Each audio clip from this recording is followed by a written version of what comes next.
ہمارے ہاں نا کچھ لوگ تو تباً سخت ہیں، اللہ معاف فرمائے، اور کچھ رد عمل کے طور پر سخت ہو گئے۔ کچھ باتیں دلوں میں بیٹھ گئی ہیں جنہوں نے طبیعتوں کو سخت کر دیا ہے۔ کبھی کہیں آپ بہو سے کہ چلو بوڑھی ساس سے اگر کبھی کوئی بات سخت نکل گئی ہے تو معاف کر دے، وہ تیار نہیں ہوتی، وہ کہتی ہے تمہیں پتہ نہیں میرے ساتھ کیا کچھ ہوا۔ کبھی ساس سے کہا جائے نا چلو بھول گئی تھی بچی تو آپ درگزر کر دیں، تو کہتے ہیں تمہیں پتہ نہیں میرے اندر سختی کتنی آ گئی ہے، دکھ کتنے بیٹھ گئے۔ ہم نا طبیعتوں میں سختی کر بیٹھے، ہمارے دل دھڑکتے ضرور ہیں لیکن صرف اپنے بچوں کے لیے، ہمارے سینوں میں درد اٹھتا ضرور ہے لیکن صرف اپنوں کے لیے۔ ہم نے نا 2 4 5 6 باتیں جمع کر کے ان پر پورا ذہن بنا کے سخت ہو گئے ہیں، طبیعتیں سخت ہیں، دل سخت ہیں۔ میرے نبی پاک صلی اللہ تعالی علیہ وسلم نے فرمایا، یہ حدیث مسلم شریف میں موجود ہے، فرمایا جنت میں وہ لوگ داخل کیے جائیں گے جن کے دل چڑیوں کی طرح نرم ہیں، نرم دل کے لوگ، معاف کر دینے والے، جلدی مان جانے والے۔ ایک صاحب تھے، اپنے بھائی سے ناراض ہو گئے اور انہوں نے رشتے سے انکار کر دیا، پہلے ان کے بیٹے کی وہیں پہ نسبت تھی، انکار کر دیا۔ تو کئی لوگوں نے ان سے کہا، میں نے بھی کہا، تو وہ کہنے لگے پیر صاحب عزت بڑی کرتا ہوں آپ کی لیکن میں مرد ہوں، ایک دفعہ نہ کر دوں تو پھر ہاں نہیں کیا کرتا۔ تو میں نے اس صاحب سے کہا، میں نے کہا یوں نہ کر، اگر صبح قیامت تیرے بارے میں کوئی سخت فیصلہ آ جائے اور رب کو منانا ہو کسی مقام پر تو کیا کہے گا؟ بہانے بنا بنا کے ہم سخت ہو گئے، دل اتنے سخت پتھر کر لیے، میں فلاں ہوتا ہوں جی، میں نہیں دوبارہ کسی کی سنتا۔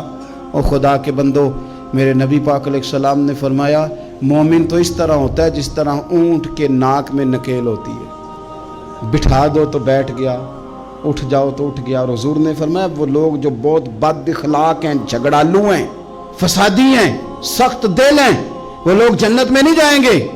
جو جھگڑے کرتے پھرتے ہیں جھگڑالو لوگ ہیں۔ عزیز دوستو، اپنی زندگی کے اندر طبیعت میں نرمی، اگر طبیعت نرم ہو گئی نا جی، مزاج میں نرمی آ گئی، تو پھر آپ محسوس کریں گے کہ آپ معاف کرتے بھی جلدی ہیں اور معافی دیتے بھی جلدی ہیں۔ پھر آپ کے تعلقات بچیں گے، آپ کی نسبتیں بچیں گی، آپ کے بہت سارے رشتوں میں قربت آئے گی، ٹوٹیں گے نہیں۔ ایک تو دل نرم کریں، کسی شخص کے بارے میں دل میں کوئی بات ہے تو اسے معاف کریں اور معافی دیں۔ کچھ لوگ بالکل ٹھیک ٹھاک ہوتے ہیں، کوئی ناراضگی نہیں ہوتی، لیکن آپ نے بچی کی شادی کا کارڈ دیا نہیں تو فوراً ناراض ہو جاتے ہیں، اور پھر آپ سمجھا رہے ہیں، قائل کر رہے ہیں، وہ تیار ہی نہیں ہے قائل ہونے کو۔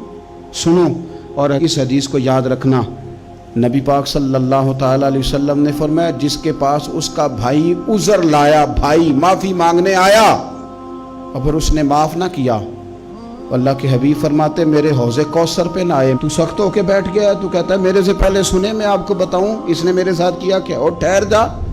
اگر حساب کتاب کے بعد معافی والا اصول رکھ لیا جائے کہ پہلے حساب کتاب ہوگا، غلطیوں کا مداوع ہوگا، پھر معافی ہوگی، تو یہی حساب اگر رب کریم بندوں کے ساتھ کرے تو پھر میں اور آپ کدھر جائیں گے؟ تو اس سادی بات پہ آ جاؤ نا، تو 2 جملوں میں حضور نے سمجھائی ہے، فرمایا تم رب کے بندوں کو معاف کر دو، اللہ تمہیں معاف کر دے گا۔